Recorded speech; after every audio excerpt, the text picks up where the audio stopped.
Hello বন্ধুরা, সবাই কেমন আছেন? আশা করি সবাই ভালো আছেন। আজকে আমি প্রতিদিনের মতো আবারও খেলার খবর নিয়ে আপনাদের সামনে হাজির হয়েছি।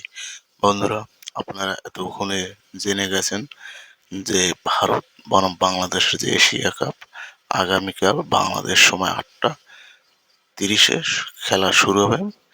তো এর ভিতর থেকে আসলে আমাদের জন্য একটি দুঃখের খবর হলো যে গতকাল লিটন কুমার দাস যখন প্র্যাকটিস করে তখন আসলে রগের টান লেগে অসুস্থ হয়ে পড়ে, মানে রগের টান লেগে প্রচন্ড ব্যথা পায়।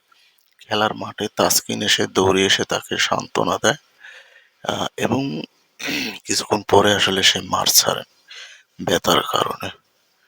তো এরপরে আসলে সে আসলে সুস্থ হওয়ার জন্য চিকিৎসা চলতেছে।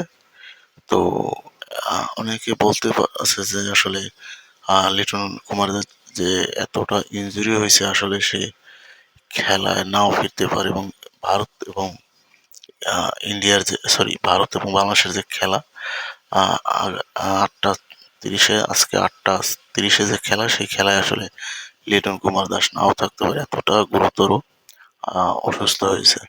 তো আসলে আমি বিভিন্ন মাধ্যমে খোঁজ খবর নিয়ে দেখলাম বা জানলাম যে আসলে লিটন কুমার দাস আসলে এখন পর্যন্ত ওই বিলে কোনো ঘোষণা দেয়নি। তবে সে ইনজুরি এবং অসুস্থ আছেন।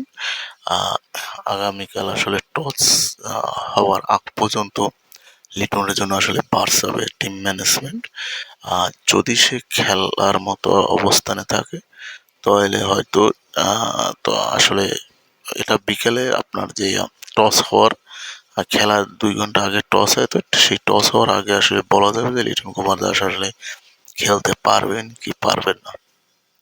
তো কিছু গণমাধ্যমে আসলে জানা গেছে যে লিটন কুমার দাস আহ, সুস্থ, আগের থেকে অনেকটা সুস্থ হয়েছে, যদিও সে খেলায় নামবে হয়তো সে পিছনে উইকেট কিপারে আসলে সে নাও থাকতে পারে, কারণ উইকেট কিপার থাকতে গেলে অনেক পরিশ্রমের ব্যাপার। আসলে সে ইনজুরিতে খেলার মতো অবস্থান হলে অবশ্যই সে মাঠে নামবে, হয়তো উইকেট কিপার আর নাও থাকতে পারে। এর জন্য উইকেট কিপার হিসাবে আর জাকের আলীকে আসলে সিলেক্ট করা হয়েছে। যদি লিটন দাস খেলে উইকেট কিপার জাকের আলী হয়তো দিবে।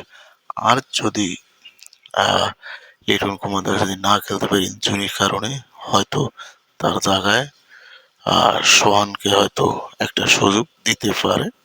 তো আমরা মনে করি যে লিটন দাসের ইন্ডিয়ার ম্যাচে খেলাটা অবশ্যই জরুরি জরুরি, অবশ্যই জরুরি। আমি মনে করি সে যদি একটু যদি মোটামুটি হাঁটতে একটু মোটামুটি দৌড়িতে পারে, আসলে মনে করি যে তাকে মাঠে খেলানোটা অবশ্যই জরুরি। কারণ বিগত লিটন দাস যে কয়বারই আপনার যে ভারতের সাথে খেলছে প্রত্যেকটা বারই কিন্তু ভারতের সাথে খুব ভালো খেলছে এবং লিটন দাসকে কিন্তু ভারতের বলাররা কিন্তু ভয় পায়, কারণ ভারতের বোলারদের কিন্তু একমাত্র লিটন কুমার দাস নাস্তানাবুদ করে ছাড়িয়ে দেয়।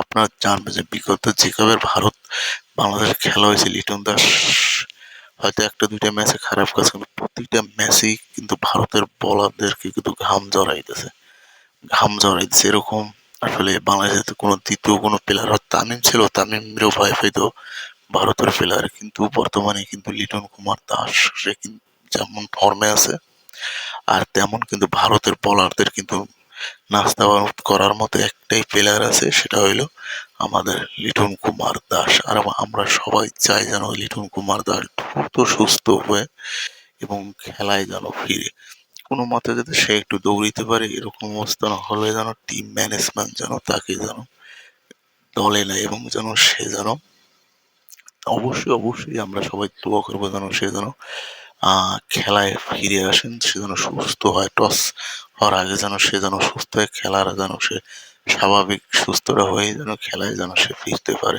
এটি আমাদের কাছে দাবি। কারণ হলো যে লিটন কুমার দাস না থাকলে কিন্তু আসলে মনটাই খেলাটাই কেমন যেন থাকে, কারণ একমাত্র প্লেয়ারই হইলো ভারতকে নাস্তানাবুদ করার মতো একমাত্র প্লেয়ারই হলো লিটন কুমার দাস। যেমন তার ক্যাপ্টেন্সি, তেমন তার অভিজ্ঞতা, তেমন তার খেলা।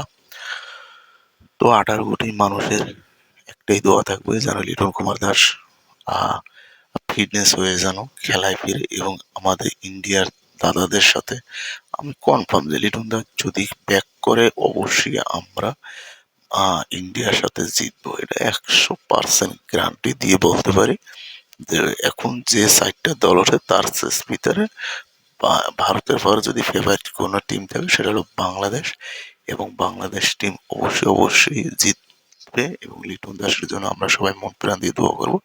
সে যেন অবশ্যই সুস্থ হয়ে তারপর যেন খেলায় ফিরে আসে। তো বন্ধুরা, আজ এ পর্যন্ত। আবার নতুন ভিডিও নিয়ে আপনাদের সামনে হাজির হব। তো যদি আমার ভিডিওটা ভালো লাগে অবশ্যই সাবস্ক্রাইব এবং কমেন্ট করে জানিয়ে দেবেন।